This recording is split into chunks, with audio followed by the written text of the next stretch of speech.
espírito, porque deles é o reino dos céus. Bem-aventurados os que choram, porque eles serão consolados. Bem-aventurados os mansos, porque eles herdarão a terra. Bem-aventurados os que têm fome e sede de justiça, porque eles serão fartos. Bem-aventurados os misericordiosos, porque eles alcançarão misericórdia. Bem-aventurados os limpos de coração, porque eles verão a Deus. Bem-aventurados os pacificadores, porque eles serão chamados filhos de Deus. Bem-aventurados os que sofrem perseguição por causa da justiça, porque deles é o reino dos céus. Bem-aventurados sois vós, quando vos injuriarem e perseguirem, e mentindo disserem todo o mal contra vós, por minha causa. Exultai e alegrai-vos, porque é grande o vosso galardão nos céus. Porque assim perseguiram os profetas que foram antes de vós. Vós sois o sal da terra, e se o sal for insípido, para nada mais presta, senão para se lançar fora e ser pisado pelos homens. Vós sois a luz do mundo. Não se pode esconder uma cidade edificada sobre um monte, nem se acende a candeia e se coloca debaixo do alqueire, mas no velador, e dá luz a todos que estão na casa. Assim resplandeça a vossa luz diante dos homens, para que vejam as vossas boas obras e glorifiquem a vosso Pai que está nos céus.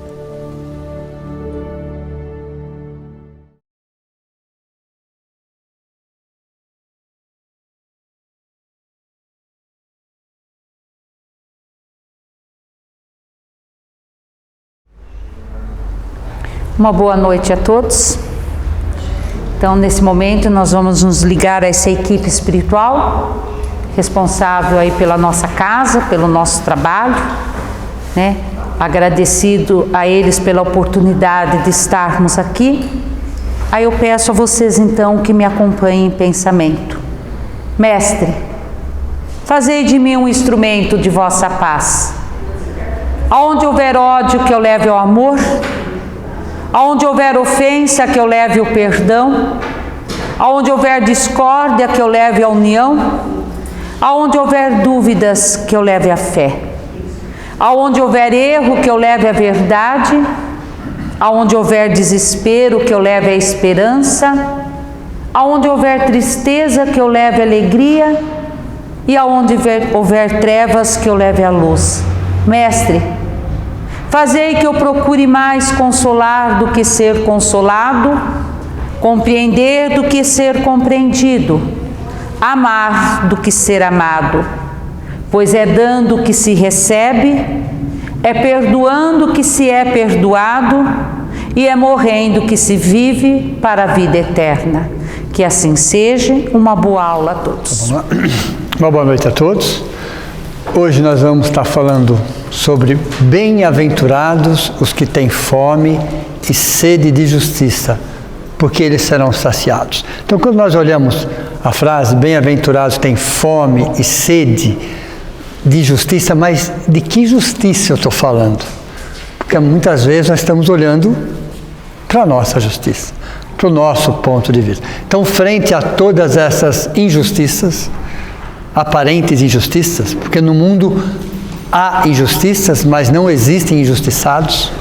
A partir do momento que você está encarnado num planeta de provas e expiações, você está dentro de um contexto, e dentro desse contexto existem aprendizados, existem coisas que acontecem conosco que não necessariamente têm a ver com o nosso pretérito, mas tem a ver com o nosso futuro.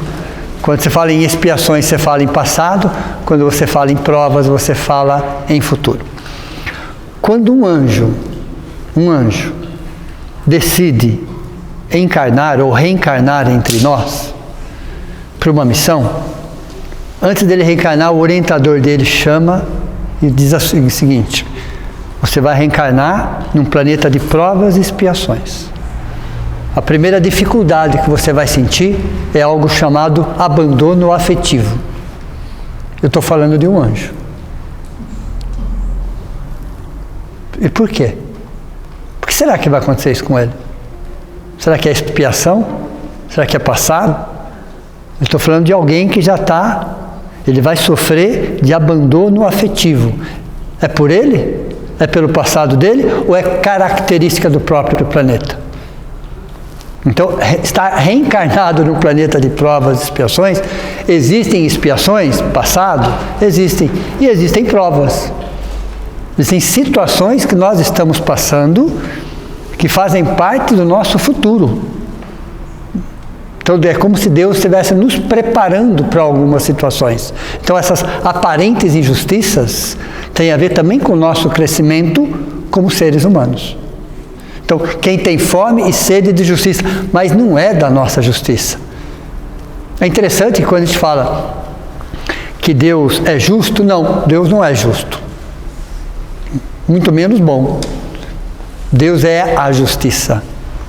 Isso é um substantivo. Justo é um adjetivo. Deus não é bom, Ele é a bondade. Perceberam?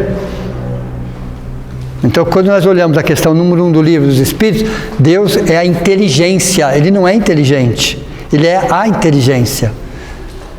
Na pergunta 23 do livro dos Espíritos, quem são os Espíritos? São os seres inteligentes da criação.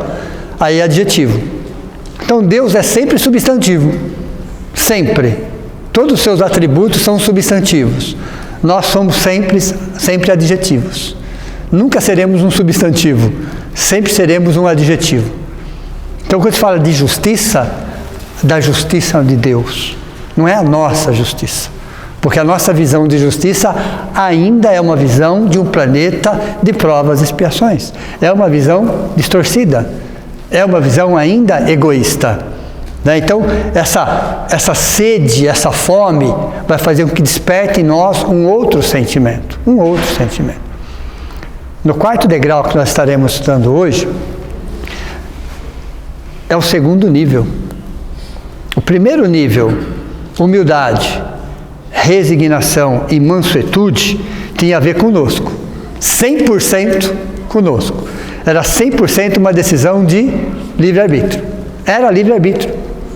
Uma decisão pessoal. Eu não dependia de ninguém para trabalhar a minha humildade, eu não dependia de ninguém para trabalhar a minha resignação, eu não dependia de ninguém para trabalhar a minha autopacificação.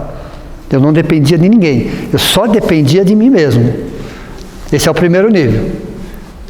São 3 degraus psicológicos. São 3 degraus onde você busca aquilo que já está dentro de você. O quarto degrau já não. É o segundo nível. É a busca pelo transcendente. É a busca pelo algo a mais. É a necessidade, frente a esse turbilhão de coisas que está acontecendo, de você encontrar um sentido. Aí entra a fé. A fé existe exatamente nessa necessidade que o ser humano tem de buscar algo a mais. Isso começa na onde? Aproximadamente 200 mil anos atrás. Ok? Nós temos aí um primeiro horizonte, chamado horizonte tribal. Primeiro horizonte. Depois vem o horizonte agrário. Depois vem o horizonte civilizado. Depois vem o horizonte profético. Velho e Novo Testamento. E agora estamos no último. E é o último mesmo. Horizonte espiritual. Então veja, vamos falar de crença, né? Essa crença, ela foi se estruturando ao longo de 200 mil anos. De 200 mil anos. Foram mudando a forma. Aquele conceito de crença que eu já trouxe para vocês. Crenças são ideias que se tornaram verdades ao nosso senso moral. Então, como é que era a nossa crença há 10 mil anos atrás? Eu ia comentar essas divisões de horizonte, né? Narrado no livro Espírito e o Tempo, né? Do Herculano Pires. O Espírito e o Tempo, do José Herculano Pires, é o 7º livro do século XX. Foi considerado o 7º melhor livro do século XX. É um livro antropológico, o Espírito e o Tempo. Então, veja, e como é que era a nossa crença há 50 mil anos atrás? No que nós acreditávamos há 50 mil anos atrás? Então, crenças são ideias que se tornaram verdades ao nosso senso moral. À medida que você foi evoluindo, você foi alterando as suas crenças, de acordo com a sua necessidade. E há uma necessidade do homem fazer o quê? Dimensionar, deixar a coisa palpável. Então, vai passando de litolatria para fitolatria, para zoolatria, para antropolatria. Veja. Olha, interessante, é um processo de crença isso. Então, crenças são ideias que se tornaram verdades ao nosso senso moral. Uma espécie de boia psicológica de segurança para navegar no desconhecido mar da existência. É isso. Crença é o quê? É uma boia. Eu não sei nadar, estou num rio, estou numa represa, eu me apoio numa boia. Simples assim. Porque eu não sei nadar. Então, o que são crenças? São boias psicológicas de segurança. Então, eu vou criando as minhas crenças à medida que eu vou evoluindo, à medida que eu vou crescendo. São importantes? Claro, é evidente. Inquestionável. No livro O Espírito e o Tempo, se mostra toda a importância desse processo. E nós estávamos lá, há 200 mil anos atrás, há 100 mil anos atrás, há 50 mil anos atrás, há 2 mil anos atrás e hoje, com as nossas crenças. Mas à medida que você vai entendendo, que você vai se espiritualizando, e aí Jesus inaugura a religião interior. Não mais a religião exterior. Nada contra as religiões, contra as manifestações, nada contra isso. Nada contra isso. Mas a gente começa a perceber algo diferenciado, que a verdadeira religião está mais dentro do que fora. Quase 99% dentro e 1% fora. Então, a virtude essencial do quarto degrau chama-se fé e razão. Por que será que não é só fé? E qual é a diferença entre crença e fé? Aí Allan Kardec nos traz a frase: fé inabalável só é aquela que pode encarar a razão face a face em qualquer época da humanidade. Fé inabalável. As crenças são abaláveis. Quanto que se já brigou com a ciência? Quanto que a fé já brigou com a ciência? Aquilo não era uma fé, aquilo era uma crença. Então, fé inabalável somente é aquela que pode encarar a razão face a face em qualquer época da humanidade. Fé e ciência. Vou fazer uma analogia simples: água e óleo. Não queira misturar. São densidades diferentes, são estruturas diferentes e cada um tem um fim diferente. Então, por mais que você mexa, daqui a alguns minutos, cada um ocupa o seu espaço. Água e óleo não são compatíveis, mas podem trabalhar e devem trabalhar lado a lado. Tem momentos que você precisa da água, tem momentos que você precisa do óleo. Ok? Então, pode ficar juntinho? Deve ficar juntinho. Mas não queira misturar as duas coisas. Uma coisa é algo da alma, essencial. Outra coisa é algo material. Então, fé e razão. Então, o quarto degrau, eu vou precisar de um tanto de humildade, do primeiro degrau. Eu vou precisar de um tanto de resignação, do segundo degrau. Eu vou precisar de um tanto de autopacificação, do terceiro degrau, para conseguir entender o que é fé e o que é razão. Então, fé, crer para ver. Fé, crer para ver. Razão, ver para crer. Entenderam? Nesse trocadilho nós vamos percebendo que elas se complementam. Porque elas não são inimigas, muito pelo contrário. Uma trabalha uma estrutura, outra trabalha outra estrutura. Então, na fé é crer para ver. Na razão, ver para crer. Dois caminhos que se completam. É a necessidade do ser humano pela busca da espiritualidade. Isso tem mais de 200 mil anos. Mais de 200 mil anos. Os primeiros povos lá, que se tem notícia, já tinham as suas crenças de alguma forma. De onde vem isso? De uma sementinha que estava em nós, que está em nós, desde o momento da criação, mas que só será despertada no reino nominal. Só será despertada quando o princípio espiritual adentrar o reino nominal depois de alguns milhões de anos. Então essa crença existe há mais de 200, 250 mil anos. Há 40 mil anos atrás, aproximadamente, entramos na era da razão. Há uma alteração no centro de força laríngeo para que se comece a comunicação. E há 2000 anos atrás, tivemos o Evangelho. Processo lento. É um processo gradativo. Necessário. Então, é a busca pela espiritualidade. Então, fé não é acreditar. Fé não é acreditar. Isso é crença. Isso é crença. Fé é confiar. Confiar. Como é que eu posso confiar? Então, eu vou dar um exemplo para vocês, fazer uma analogia, para ficar fácil. Todos vocês já viram um banquinho de 3 pés. Todos vocês já viram, ok? Aí, a primeira pergunta, como é que um banquinho pode se equilibrar em 3 pés?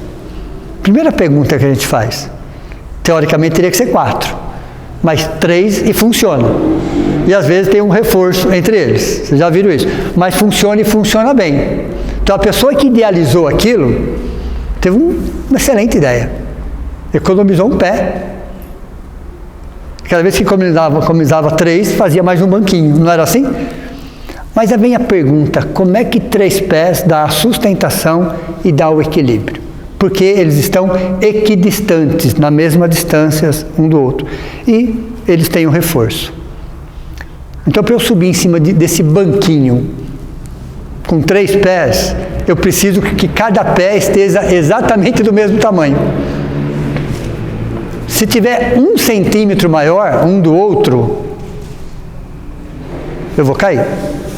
Eu vou estar em cima desse banquinho. Imagine vocês de pé, em cima de um banquinho de 3 pés. Eles estão equidistantes, a mesma distância, até aí sem problema. Eles têm um reforço, ótimo, excelente. Só que um dos pés tem 1 centímetro a mais. Qual a possibilidade de eu cair? Enorme, não é isso? Tá, então vamos lá. O que significa esses 3 pés no banquinho? 3 níveis de confiança. Não pode ser maior, não pode ser menor. Então eu tenho um quantum de energia para cada pé. Um quantum de energia, ok?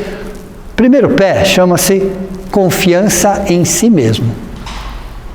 Eu preciso de um dos pés, significa o quê? Confiança em mim mesmo. No outro pé, confiança em algumas pessoas, poucas. Eu preciso ter um nível de confiança. Pode ser um pai, uma mãe, um irmão, pode ser, seja quem for, um amigo, não importa. Mas eu preciso ter uma pessoa que eu possa confiar. Eu preciso, ok? E o terceiro pé é a confiança na espiritualidade. Pode ser Deus, pode ser Jesus, pode ser Nossa Senhora, pode ser... tanto faz, ok? Mas os 3 pés têm que estar exatamente do mesmo tamanho. Porque se eu confiar mais em Deus, isso chama-se fanatismo. Eu vou ter que tirar um pouco de qualquer um dos outros pés para pôr um pouco mais aqui. O banquinho está desequilibrado. Entenderam ou não? Eu vou confiar mais em Deus do que em mim. Você pegou um dos pés e colocou 1 centímetro a mais nele, 2 centímetros a mais dele. Isso não é fé, isso é fanatismo. Ok? Então eu vou diminuir. Isso é descrença. Eu vou confiar mais em mim. Isso é arrogância. Deu para ver? Prepotência. Eu vou confiar menos em mim. Isso é baixa autoestima. Eu vou confiar então no outro. Isso é inocência. Isso é pedir para ser enganado. Deu para você entender? Então, eu tenho que ter a medida certa em cada pé. Eu tenho que estar equalizando isso a todo momento. Eu tenho que ficar em cima desse banquinho. Para que esse banquinho possa me sustentar e que me dê a segurança necessária, eu preciso que os 3 pés estejam exatamente do mesmo tamanho. Então, qual é o segredo? Equalizar isso. Confiança em si mesmo, para que não se torne arrogância. Confiança em Deus, para que não se torne fanatismo. Então eu vou regulando, eu vou equalizando, esse banquinho me sustenta. Isso chama-se confiança. Então fé tem muito mais a ver com confiança do que em acreditar. Eu vou dar um exemplo mais prático. Nós já fomos crianças, não faz muito tempo assim. Ok? Não faz tanto tempo assim. Não faz. E todos vocês já passaram por essa mesma situação. Éramos crianças, íamos atravessar uma rua, vocês vão lembrar dessa cena, ok? Aí tinha um adulto do nosso lado, seja quem for, um avô, um pai, um tio, um irmão, e esse adulto pegava nas nossas mãos. Vocês olhavam para a rua para atravessar? Por quê? Por que no momento que ele pegava nas nossas mãos, ou nós pegávamos na mão dele, a gente não se preocupava com mais nada? O que era aquilo? Entenderam? Porque você sabia que tinha alguém olhando por você. Você sabia que era uma rua. Mas você nem olhava. Para você, todos os problemas estavam resolvidos. Porque você estava se sentindo seguro. Isso é fé. Deu para vocês entender ou não? Então, fé é confiança, é entrega, não é crença, porque as crenças são diariamente abaladas. As crenças são diariamente... Por que elas são abaladas? Pela ciência. Porque a ciência quer isso? Não, é evidente que não. Porém, à medida que você vai evoluindo intelectualmente, vai ampliando seus horizontes, é interessante que as suas crenças ou que a sua fé esteja de acordo com aquilo. De acordo. Boa parte, ou uma parte do materialismo no mundo hoje, a culpa é das religiões. Boa parte do materialismo do mundo hoje, a culpa é das religiões. Porque continuam batendo no Deus punitivo. Deus que castiga, que você vai para o inferno, que você vai... Veja, então é melhor não acreditar. Para acreditar num Deus assim, é melhor não acreditar, não. Então, vocês imaginam uma geração de espíritos inteligentes, antenados, que você vai falar que Deus castiga, que você vai falar que você vai para o inferno, num fogo eterno. Então, de quem que é a culpa?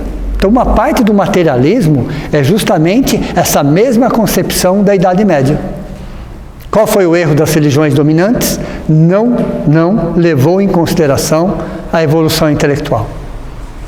Não levou em consideração. Está falando a mesma coisa que se falava há 500 anos atrás. Do mesmo jeito, da mesma forma. O problema é que nós crescemos e nós evoluímos. E aquilo já não encaixa mais. Dessa forma não encaixa mais. Significa que eu não quero crer em Deus? Sim, todos queremos. Isso está dentro de nós. Está dentro de nós. Mas de um Deus, de uma espiritualidade que de alguma forma me reforce por dentro, não que me desestruture ainda mais. Entenderam?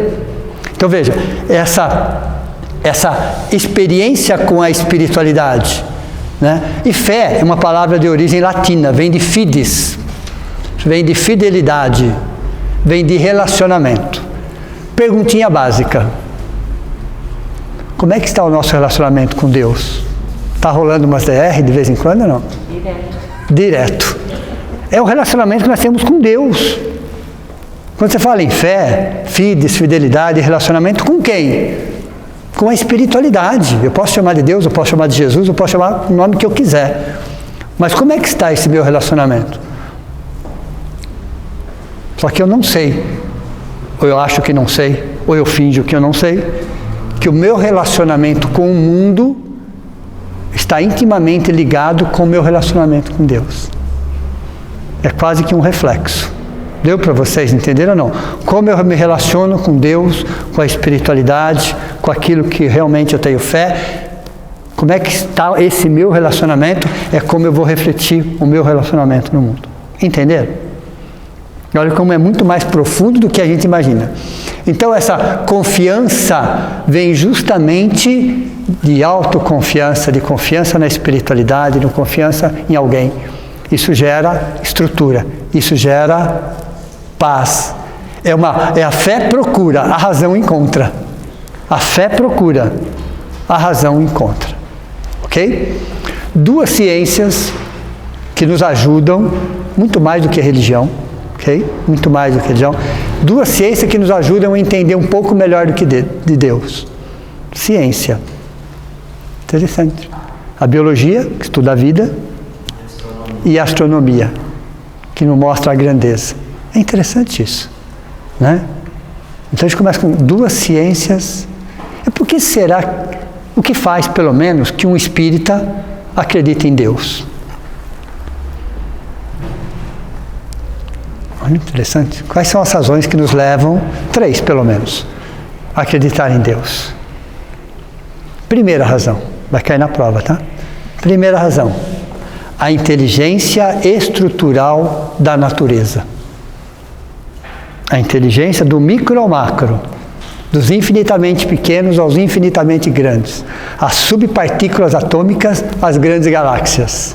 A inteligência que está por trás de tudo isso. Então, a inteligência estrutural da natureza, do micro ao macro, nos dá a certeza que existe uma inteligência. Uma inteligência. Ok? Não é um meu Deus, é Deus. É interessante quando olha a palavra Deus, não sei se vocês já repararam isso. Quando eu escrevo a palavra Deus, o eu está dentro dele. Então, onde eu estou? No centro. Exatamente no centro de tudo isso daí. O eu está exatamente dentro de Deus. Segunda razão, pela antropologia. Outra ciência. Outra ciência.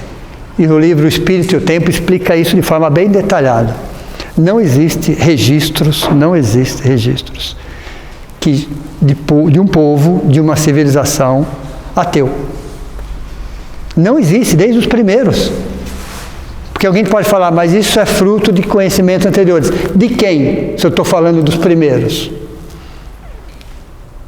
Nos primeiros, eles já tinham registros de rituais. Nos primeiros, não tinha ninguém antes deles. De onde veio isso, então? Então, a própria antropologia religiosa, porque a antropologia se divide em várias vertentes. E uma delas chama-se antropologia religiosa. Na antropologia religiosa, de 250 mil anos para cá, não tiveram nenhum registro até hoje, no mundo todo, de um povo, de uma civilização que não acreditasse em alguma coisa. Desde os primeiros, hein? Desde os primeiros. Então, se não é fruto de gerações, porque a primeira já trazia isso, já trazia um tipo de ritual. Lógico, dentro daquele contexto. Vamos pensar em 250 mil anos atrás. Mas já era um tipo, já existiam registros de alguma coisa além. Deu para vocês entenderem isso? Então, a segunda razão. Primeiro, pela inteligência estrutural da natureza. Segundo, pela ciência também, aí no caso da antropologia religiosa, que é um estudo científico, com comprovações dentro de critérios científicos. E a terceira, chamado de lei de causa e efeito, que não é ação e reação. Ok? Não é ação e reação. A lei da ação e reação é uma lei da física. A lei de causa e efeito não é exatamente uma lei da física. Qual é a diferença entre uma e outra? A lei ação e reação, o mesmo experimento, feito diversas vezes, em lugares diferentes, atendendo às mesmas condições, eu tenho o mesmo resultado. Entenderam? Isso é a lei da ação e reação. O mesmo experimento, feito diversas vezes, em diversos lugares diferentes, por diversas pessoas diferentes, mantendo as mesmas condições, eu tenho o mesmo resultado. Isso é ação e reação. Isso é ação e reação. E lei de causa e efeito? Leva em consideração tempos de ignorância. O que significa tempos de ignorância? Eu sou protegido pela minha ignorância. Então, eu só vou responder por aquilo que eu tenho algum conhecimento. E vou responder de acordo com o conhecimento. Então, eu só vou responder de acordo com o meu momento evolutivo. Tem coisas que nós fazemos hoje que nós não vamos responder, nós não temos a mínima noção do que estamos fazendo. Hoje. Daqui 500 anos, a gente vai olhar para trás e falar, nossa, aquilo, comparado com hoje. Então, significa que a lei de causa e efeito não está sobre você hoje. Porque você não tem a mínima consciência do que você está fazendo. Daqui 500 anos, você vai ter essa consciência. Aí sim, você tem a lei de causa e efeito. Deu para vocês entenderem ou não? Questão 621 do Livro dos Espíritos. Onde está escrito as leis de Deus? Na consciência dos homens. Entenderam? Então, nós só vamos responder e de acordo com aquilo que nós sabemos. Então, uns podem responder mais, outros podem responder menos frente à mesma situação? Sim. Vai ser levado em consideração níveis de ignorância. Níveis de ignorância. Então nós somos protegidos pela nossa ignorância. Só nos resta saber até que ponto somos ignorantes. Essa é a dúvida. Até que ponto somos ignorantes. Ok? Então vejam. Conceitos, eu adoro esse conceito. Pecado e salvação. Todos nós trazemos essas duas palavrinhas mal resolvidas dentro de nós. São palavrinhas que a gente vem escutando elas já há milênios. Milênios. As religiões, de forma geral, só pioraram ainda mais. Só pioraram as duas palavrinhas. Esse negócio de pecado e salvação. Pecado e salvação. Chega um momento que você tem que ressignificar. Mas por que as religiões conseguiram fazer? Não é que elas conseguiram, é que nós aceitávamos. Para nós estava bom, estava tudo certo. Cabia dentro daquele momento evolutivo, dentro daquela necessidade, dentro daquela perspectiva. Hoje não cabe mais. Então, qual é o conceito de pecado? Desvio temporário de rota. Desvio temporário de rota. Errei o alvo. Eu simplesmente errei o alvo. Mirei num lugar, acertei no outro. Na próxima vez eu vou levar em consideração outros fatores para tentar acertar o alvo. Então, quando eu erro o alvo, eu cometi um pecado. A partir do momento que eu me melhoro, que eu me aprimoro e acerto o alvo, me salvei. Veja. Desvio temporário de rota. Um exemplo bem prático é você sair de um lugar e ir para um outro lugar que você não sabe o caminho. É a primeira vez que você vai, ok? Você está de carro, você liga o GPS e ele te mostra o caminho. Não é assim que funciona?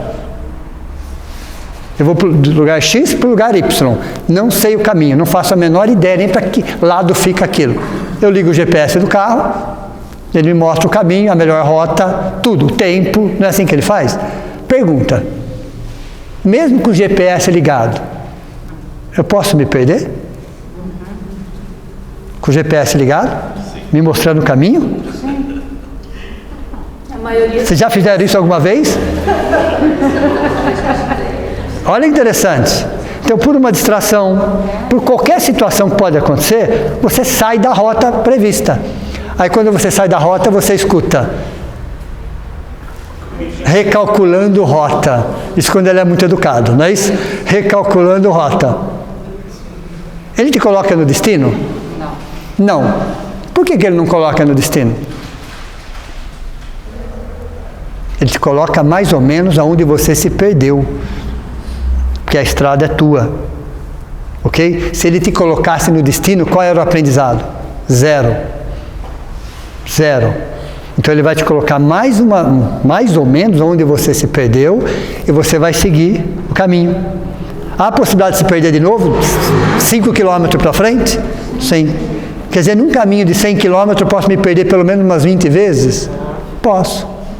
E toda vez ele vai estar recalculando rota. Isso chama-se salvação. Salvação, oi? Vai para eu anotar aqui do Evangelho.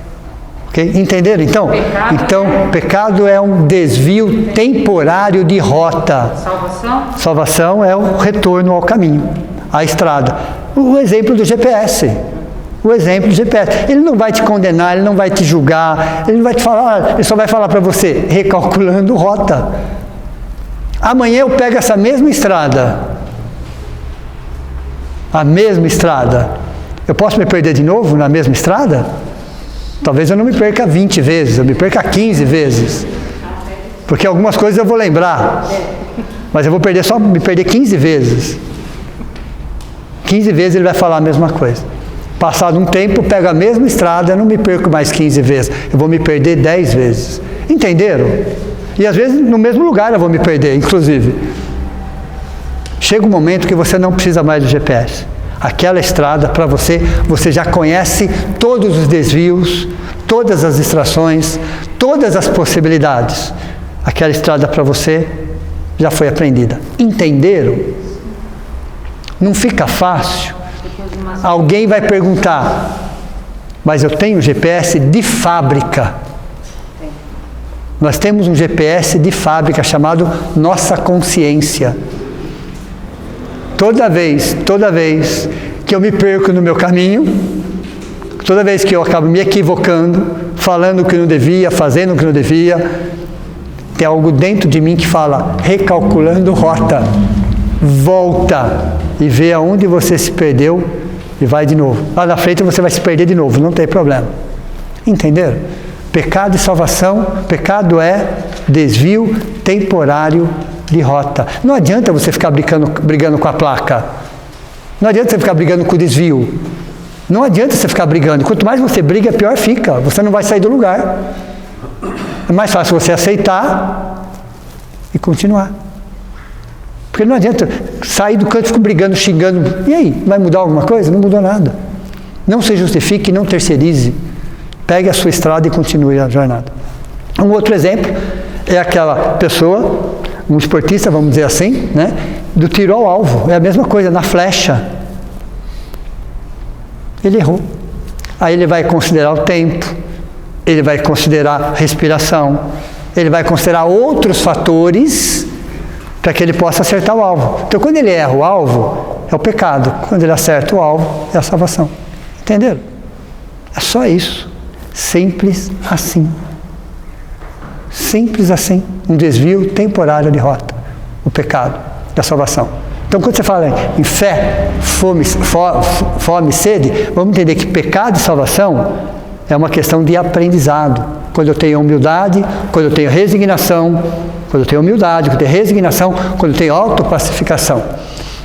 Aí, quando nós falamos de fé, podemos dividi-la em 4 linhas de pensamento. A fé em 4 linhas de pensamento. Nós temos fé. A gente acha que às vezes não tem fé. Temos sim. Eu vou provar para vocês que nós temos fé. Existe uma fé chamada de fé natural. O que é fé natural? Fé do dia a dia. Vocês já estão pensando o que vocês vão fazer amanhã? No final de semana que vem? Tem gente já programando viagem para o final do ano? Ok?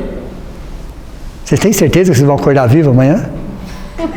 Mesmo assim, vocês estão se programando para amanhã, para a semana que vem, para o mês que vem, para o ano que vem, uma viagem para daqui 5 anos, se programando?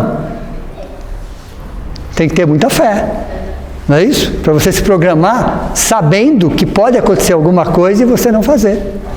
Isso chama fé natural, fé do dia a dia. Nós vamos nos programando, mesmo tendo a certeza que podemos partir a qualquer momento. Mas você se programa para amanhã, para a semana que vem, para o mês que vem, para o ano que vem, para daqui 5 anos. Você se programa, porque você já se vê lá, fazendo aquilo, não é isso?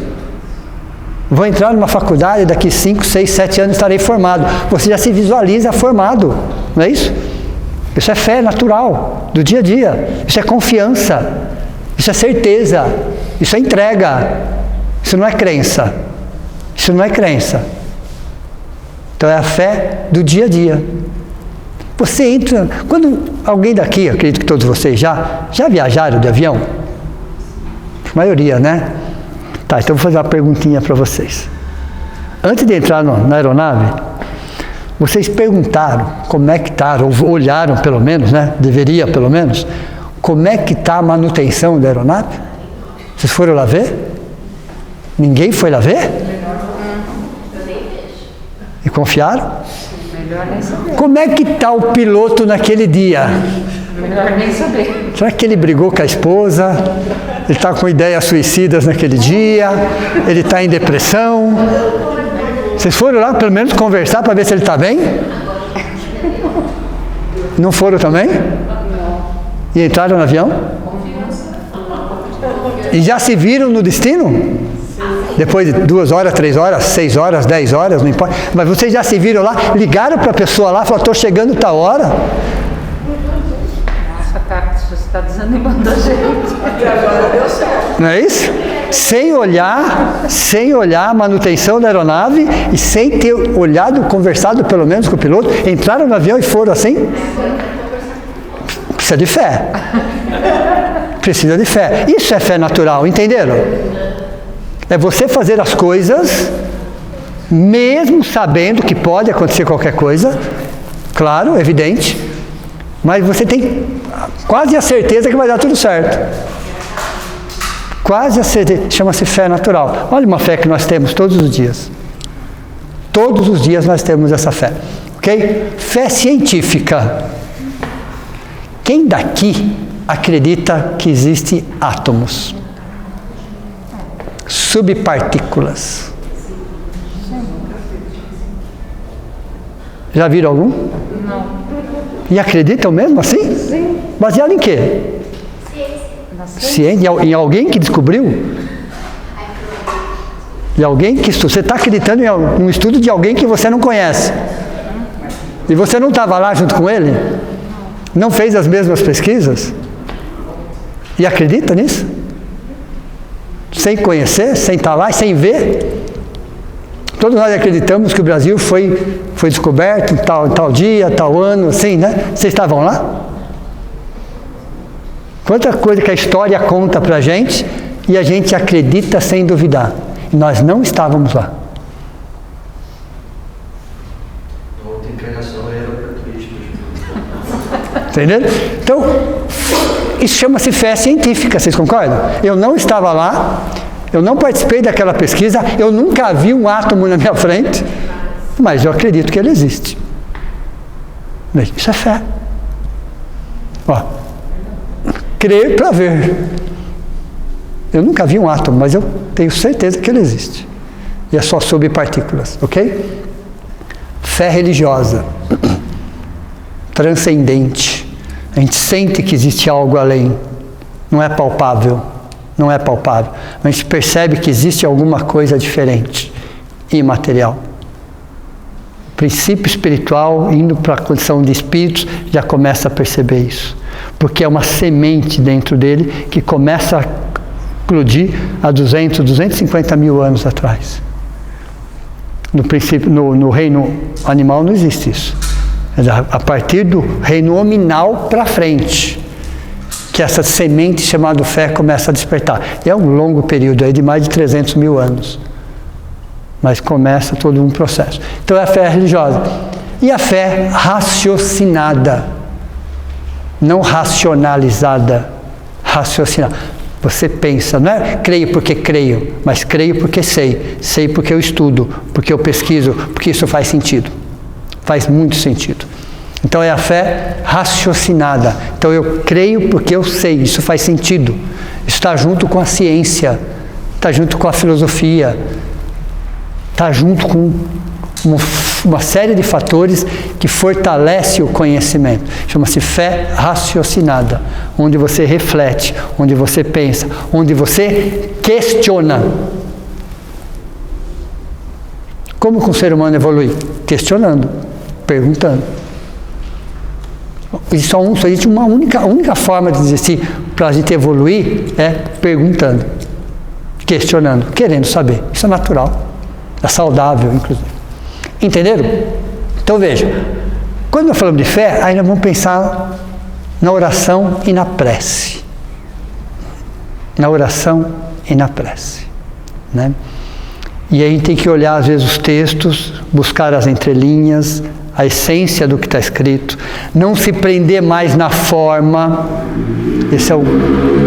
É grave isso, é muito grave, porque você busca o sentido literal da palavra, e o sentido literal da palavra, principalmente em textos sagrados, temos que tomar muito cuidado, porque é uma questão de texto e contexto, o que significava a palavra naquela época e qual era o contexto daquela época.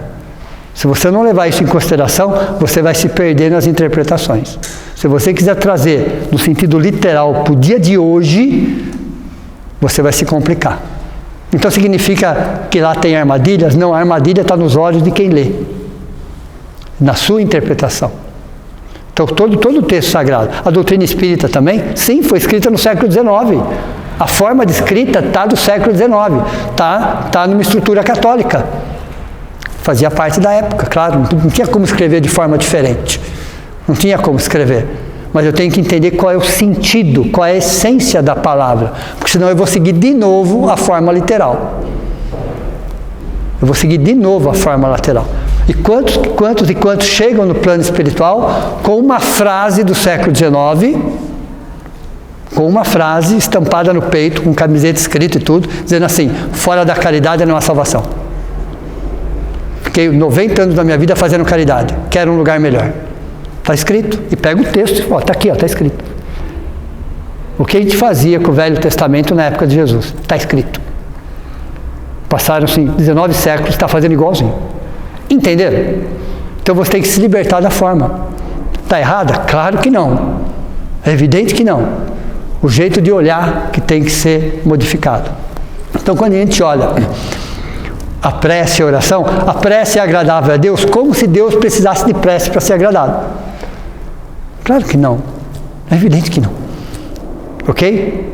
A prece e a oração é uma conversa da personalidade com a individualidade. Da nossa personalidade com a nossa individualidade. É uma conversa. A nossa personalidade só sabe conversar, às vezes só sabe gritar, só sabe exigir, só sabe cobrar a personalidade. Então ela precisa de palavras articuladas. A nossa individualidade ouve. A nossa individualidade é o nosso eu maior, é a nossa imagem e semelhança de Deus.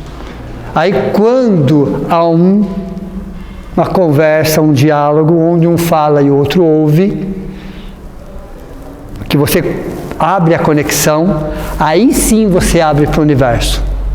Aí você entra em contato com o universo, com Deus, com quem você quiser. Mas enquanto não houver essa conexão da personalidade com a individualidade, você não tem essa conexão externa. Você pode ficar 3 dias rezando, você não chega em lugar nenhum. Porque você está exigindo, você está cobrando, é a sua personalidade falando. E a nossa individualidade, imagem e semelhança de Deus, o nosso eu maior, que vai nos orientando. Só que para conversar com a individualidade, tem um preço. Um preço que na maioria das vezes nós não queremos pagar. Um preço que na maioria das vezes nós não queremos. O preço da humildade. O preço da humildade. Então quando a personalidade arrogante, prepotente, egoísta abaixa e trabalha a humildade, aí ela entra em conexão com a individualidade. Entrando em conexão com a individualidade, se abre todo o universo. Entenderam como funciona? Então eu faço pressa para que Deus me ouça? Não. É porque a minha essência possa entrar em contato. É dessa forma, é a única forma. É a única forma. É a personalidade conversando com a individualidade. Então vejam, a prece serve para silenciar os desejos. A prece serve para silenciar os desejos e sentir os desígnios. A prece serve para silenciar os desejos e sentir, não é ouvir, é sentir os desígnios. Que desígnios são esses? Do eu maior, conectado com a espiritualidade, conectado com Deus, conectado com o amor. Então, para que eu faço uma prece? Para agradar a Deus? Acho que nós passamos dessa fase, ok? Mas para entender o que está acontecendo dentro de mim. Então eu preciso de palavras articuladas? Sim, eu preciso. Eu não sei falar de outro jeito, mas a minha individualidade que vai trabalhar isso. Então a oração não muda os fatos, mas nos muda diante dos fatos. Entenderam ou não? A oração não muda os fatos. Está acontecendo isso, fazer o quê? Eu não tenho como mudar isso. Mas nos muda diante dos fatos, porque você eleva o seu padrão vibratório. Quem tem a solução para os nossos problemas, ou vai nos mostrar um melhor caminho para aquele problema, melhor assim, não é a individualidade, não é a personalidade, é a individualidade. Quando eu paro para ouvir a voz de Deus dentro de mim, e Deus é sempre o último a falar. Deus é sempre o último a falar. Primeiro ele escuta tudo que a gente tem para falar. E à medida que você vai falando, você vai escutando. Aí você vai percebendo todas as besteiras que você está falando, que você está exigindo e que você está cobrando. Então, a oração não muda o externo, mas me muda diante do externo. Então, não é a nossa justiça, e é sempre no tempo de Deus. Existe um tempo, existe o tempo cronológico, o tempo espiritual, mas o melhor tempo é o tempo de Deus, é o tempo do Pai, onde tudo acontece no momento certo, na hora certa, no momento que deve acontecer. E Deus é imprevisível. Pior é isso, né? Deus, ele é imprevisível. O amor é imprevisível. Significa que ele não vai fazer do meu jeito. Não vai fazer quando eu quero. Não vai fazer como eu quero. Não vai fazer, mas vai fazer do melhor jeito, da melhor forma, no melhor tempo. Porque é uma combinação de fatores. Quando eu olho para uma situação, eu estou olhando para a situação de acordo com o meu ponto de vista. Quando Deus olha para a mesma situação, Ele está vendo um todo. Ele está vendo simplesmente um todo. Então, quando Ele traz um benefício, Ele traz para um todo. Ele não vai atender a sua vontade, mas vai atender a sua necessidade. Entenderam ou não? Entenderam a diferença entre vontade e necessidade? Deus nunca atende às nossas vontades, Ele atende às nossas necessidades, que são muito melhores do que as nossas vontades. Muito melhores do que a nossa vontade. Então vejam, quando a gente trabalha esse tipo de quarto degrau aqui, a gente vai entender o seguinte: os primeiros 3, quando eu comecei a falar, é um encontro conosco mesmo, mas é nesse quarto degrau a busca pelo transcendente. Deus, como fala José Herculano Pires, a frase é a seguinte: Deus, pela sua transcendência, é o Criador. Ok? É o Criador. Pela sua imanência, se integra na criação. Deus está fora e está dentro. Entenderam? Deus, pela sua transcendência, é o Criador, mas pela sua imanência, se integra na criação. É como uma obra de arte, onde você está fora da obra de arte, mas ao mesmo tempo você está na obra de arte. Então a natureza é o quê? É a obra de Deus, mas ao mesmo tempo reflete o amor de Deus. É como um artista e sua obra. Você reconhece o artista na obra, porque ele está na obra, mas ao mesmo tempo ele não está na obra. Entenderam? Então essa busca pelo seu transcendente é a busca por algo a mais, é a busca pelo verdadeiro sentido da vida, mas de uma forma mais madura, de uma forma mais raciocinada. A fé raciocinada, porque a gente vem subindo esses degraus. As nossas crenças vêm se alterando, vêm se modificando, porque o nosso senso moral vem modificando também. E à medida que eu vou elevando o meu senso moral, eu vou entendendo um pouco melhor da essência de tudo que existe. Da essência de tudo que existe. E qual é a essência de tudo que existe? Porque tudo, na verdade, é uma ilusão. A matéria é uma ilusão. Se a gente olha para um átomo, por exemplo, mais de 90% está vazio. É vazio, literalmente falando. Nós somos composto de átomos. Então, a própria matéria é o que? A matéria é uma ilusão, é uma necessidade. Para que existe dentro dessa estrutura, para que existe o tempo e o espaço? Nesse caso, o tempo cronológico e o espaço como matéria. Já pararam para perguntar qual é a necessidade de existir o tempo cronológico e o espaço matéria? Primeiro que é uma necessidade nossa. Primeiro que é uma necessidade nossa, não é uma necessidade de Deus. Tempo e espaço não é uma necessidade de nós. Então, tempo e espaço são só recursos pedagógicos para a evolução do espírito. Para que serve toda a matéria disseminada no universo? Toda a matéria, das subpartículas às grandes galáxias. Já pararam para perguntar? Para servir de morada para o espírito. Para nós. Para servir de morada para o espírito. Para que esse espírito, essência, luz, microconsciência cósmica, partícula divina, tivesse corpo. Para que ter corpo? Para evoluir. Evoluir intelectualmente, para evoluir moralmente. Então ele precisa de matéria e precisa de tempo para que ele possa germinar, para que ele possa crescer, para que ele possa se transformar. Então tempo e espaço são só recursos pedagógicos para a evolução do espírito, da nossa evolução. E qual foi o primeiro presente que Deus nos deu? A eternidade. O primeiro presente que Deus nos deu foi a eternidade. Tivemos um início, em algum momento, claro. Não teremos um fim. Não teremos um fim. Então, o primeiro presente que Deus nos deu foi a eternidade.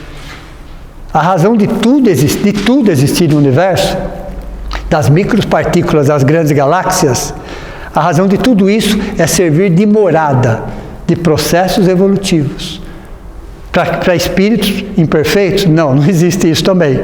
Existem espíritos perfectíveis, rumo à perfeição. Uma perfeição relativa, claro, mas rumo a uma perfeição. Então, tudo isso que nós estamos passando faz parte de um processo evolutivo. Mas quanto tempo eu vou passar por isso? O tempo que eu decidi aprender. E a hora que eu aprender, eu retorno? Retorna, claro que você retorna. Mesmo depois que eu aprendi todo o caminho da estrada, eu posso voltar por ela? Mesmo que eu tenha passado 50 vezes por ela, chega um momento que ela não tem mais segredo para mim. Eu conheço cada centímetro da estrada. A possibilidade de eu me perder é zero, porque eu já me perdi todas as vezes possíveis e imagináveis. Todas. Cometi o mesmo erro, então, umas 10, 15 vezes. Chega um momento que eu sou chamado naquela estrada. Para quê? Para servir de GPS para alguém. Entenderam? E como é que eu consigo servir de GPS para alguém? Porque eu já errei, porque eu já caí, porque eu já me perdi N vezes naquela estrada. Então, quando eu vou para aquela estrada, eu já sei exatamente o que acontece. Aí fica muito claro a questão 625 do Livro dos Espíritos. Modelo e guia da humanidade. Modelo e guia, vede Jesus. Qual foi o tipo mais perfeito que Deus deu ao homem para servir de guia e modelo? Interessante falar tipo mais perfeito, né? Eu nunca entendi essa colocação, mais perfeito. É como se existisse alguma coisa mais perfeito, né? Qual é o tipo mais perfeito? Perfeito para mim já era o top. Perfeito para mim já era o máximo. Qual é o tipo? Mas está escrito. Qual é o tipo mais perfeito? Que é mais perfeito. Que Deus nos deu como guia e modelo de humanidade. Humanidade é ser humano. Então não é anjo, não é arcanjo, não é Cristo, não é nada. É o quê? Guia e modelo. Quando você fala em guia, o que vocês imaginam num guia? Eu vou contratar um guia que conhece a estrada, sim ou não? Que conhece o caminho. Quando eu penso em contratar um guia para um lugar que eu não conheço, é porque eu tenho a certeza, fé, que aquele guia conhece cada centímetro daquela estrada. Por que ele conhece cada centímetro daquela estrada? Porque ele já percorreu aquela estrada centenas de vezes. Ele conhece cada centímetro. Ele já pegou chuva, ele já pegou frio, ele já pegou calor, ele já pegou poeira. Ele já sabe todos os perigos, todas as curvas, todas as pedras. Por isso ele é um guia.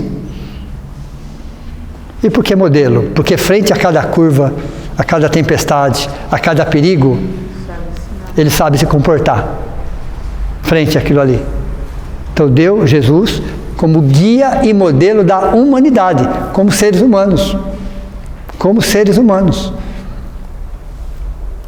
Esse é um aspecto de Jesus que as religiões cristãs, pelo menos a maioria, não gostam muito. Não gostam muito desse aspecto de Jesus. Porque é muito mais fácil, muito mais simples, muito mais cômodo. Faz milênios que nós fazemos isso. Ele como ícone religioso. Só como ícone religioso. Distante. Longe. Algo para ser adorado, idolatrado, distante. Ok? Só como um ícone religioso. É muito mais simples. Mas ele é muito mais do que isso. Muito mais do que isso. Ele foi, é e será o maior psicoterapeuta que já existiu. De todas as áreas, de todos os conhecimentos. De todas as áreas e todos os conhecimentos. Então, as religiões, de alguma forma, não querem estudar o aspecto humano de Jesus. Prefere o aspecto divino. É muito mais simples, é muito mais fácil. Porque o aspecto humano nos incomoda. Nos incomoda profundamente, inclusive. Porque ele era uma pessoa alegre. Porque ele era uma pessoa feliz. Porque ele não tinha preconceito. Veja, a gente se apega aos milagres, só se apega aos milagres, mas a gente esquece que ele foi muito mais do que milagre.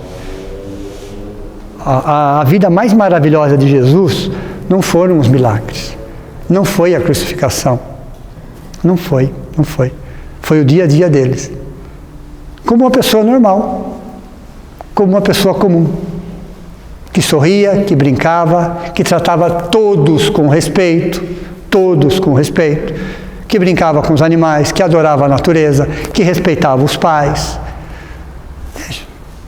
Esse Jesus não interessa, porque ele é plausível, ele é próximo, ele é plausível, ele é próximo. Essa é a questão de Jesus. Como que Jesus era no seu dia a dia? É algo fácil nesse sentido, de compreender, difícil de fazer, porque isso vai de encontro ao orgulho, à arrogância, à prepotência, à vaidade, ao preconceito. Então esse aspecto nos dói justamente porque a gente sabe que isso é possível. Se você colocar ele só na questão religiosa, não é impossível. É impossível. Fica mais fácil, fica muito mais fácil. Se eu trago ele para perto, falo, não, então dá para caminhar lado a lado? Questão 625 do Livro dos Espíritos. Ele não quer que a gente faça milagre. Não. Ele só quer que a gente seja um ser humano. Um ser humano. Então, no quarto degrau, a gente aprende a ser, trabalhando isso daqui, a gente aprende a ser melhor. A busca pela transcendência, a busca pela essência, porque estamos com fome e sede de justiça. Aí é o centro de força gástrico, tem tudo a ver. O centro de força está ligado ao quarto degrau. O quarto degrau tem a ver com fome e sede das supostas injustiças que acontecem, supostas injustiças, mas não existem justiças, mas ao nosso ponto de vista, mas nós precisamos de algo a mais. Nós precisamos de um fortalecimento a mais. Nós precisamos de uma energia a mais. De onde vem isso? Vem exatamente da fé. Da fé é onde você se entrega, onde você confia. Mas não é cega. Não é uma fé cega, chama-se fanatismo. Mas é uma fé onde você dá as mãos para um adulto, vou pegar novamente a analogia, eu vou atravessar a rua, isso é fé. Eu tenho certeza que ele está do meu lado. Eu tenho certeza. Quando eu tenho essa certeza, então fé é certeza, ok? É entrega, fé é certeza e é confiança. Mas baseado em quê? Em raciocínio, em pesquisa, em pergunta, em respeito, em consideração. Então não importa a forma de expressão, todos os caminhos levam a Deus. Todos os caminhos, todas as religiões são respeitáveis, todas. Mas chega um momento de qualquer ser humano que ele começa a entender que a verdadeira religião, e aí Jesus inaugura a religião interior, que a verdadeira religião não se faz de atos externos, com todo respeito e consideração, mas é muito mais um ato interno. Esse é o quarto degrau, essa é a caminhada que nós estamos aqui, e só vamos entender se tivermos um pouco daqui e um pouco daqui. Por isso que Jesus coloca no quarto degrau. Porque sem um pouco disso, nós não vamos trabalhar a fé. Na maioria das vezes, uma crença. Uma crença. É como eu disse, uma crença generalizada e não assumida na descrença. Olha a crença na descrença. E por quê? Porque a partir da Segunda Guerra Mundial, as próprias religiões se tornaram materialistas. Não encontraram as respostas e algumas religiões se tornaram materialistas pós-Segunda Guerra Mundial. É a crença na descrença. Uma descrença generalizada, mas não assumida. Uma descrença generalizada, mas não assumida. Tanto que, pelos olhos do plano espiritual, a primeira causa de suicídio é a falta de fé. Não é a falta de crença. Não é a falta de religião.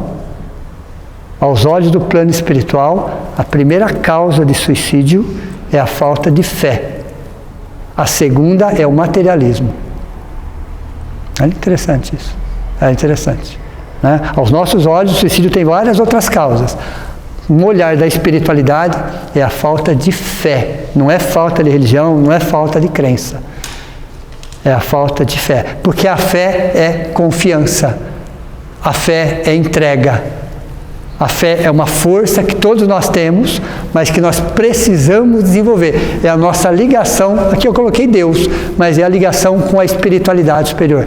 É a ligação com a nossa essência. Isso é fé. É quando a personalidade entende que existe uma individualidade e essa individualidade é a conexão direta com Deus e com a espiritualidade. Isso é o quarto degrau. Uma boa noite a todos vocês. Muito obrigado. Vamos agradecer nesse momento por essa oportunidade de estarmos aqui. Agradecer a essa equipe que esteve conosco, essa equipe que com certeza envolveu cada um de nós para esse aprendizado. E nós pedimos nesse momento que eles possam então nos fortalecer, que nós possamos levar um pouco dessa luz. Por isso pedimos nesse instante, Mestre Jesus, segure as nossas mãos entre as suas, una o nosso coração ao seu, para que junto possamos fazer aquilo que sozinha ainda eu não consigo realizar.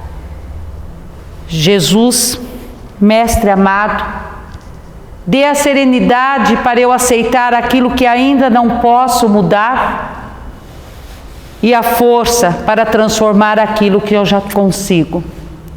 E principalmente, Mestre, a sabedoria para saber diferenciar o que já posso daquilo que ainda não posso transformar.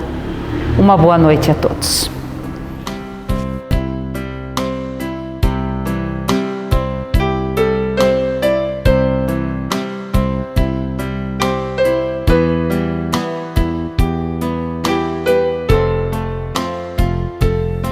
Deus, nosso Pai, que tendes poder e bondade, dai força àquele que procura a verdade. Ponde no coração do homem a compaixão e a caridade. Deus, dai ao viajor a estrela guia, ao aflito a consolação, ao doente o repouso. Pai, dai ao culpado o arrependimento, ao espírito a verdade, à criança o guia, ao órfão o pai. Senhor, que vossa bondade se estenda sobre tudo o que criastes. Piedade, Senhor, para aquele que não vos conhece, esperança para aquele que sofre. Que vossa bondade permita aos Espíritos Consoladores derramarem por toda a parte a paz, a esperança e a fé. Deus, um raio, uma faísca do vosso amor pode abrasar a terra. Deixai-nos beber nas fontes fecundas e infinitas e todas as lágrimas secarão, todas as dores acalmar-se-ão. Um só coração, um só pensamento subirá até vós, como um grito de reconhecimento e amor. Como Moisés sobre a montanha, nós vos esperamos com os braços abertos. Ó poder, ó bondade, ó beleza, ó perfeição. E queremos de algum modo alcançar a vossa misericórdia. Deus, dai-nos a força de ajudar o progresso a fim de subirmos até vós. Dai-nos a caridade pura, dai-nos a fé e a razão. Dai-nos a simplicidade que fará das nossas almas o espelho onde se refletirá a vossa imagem.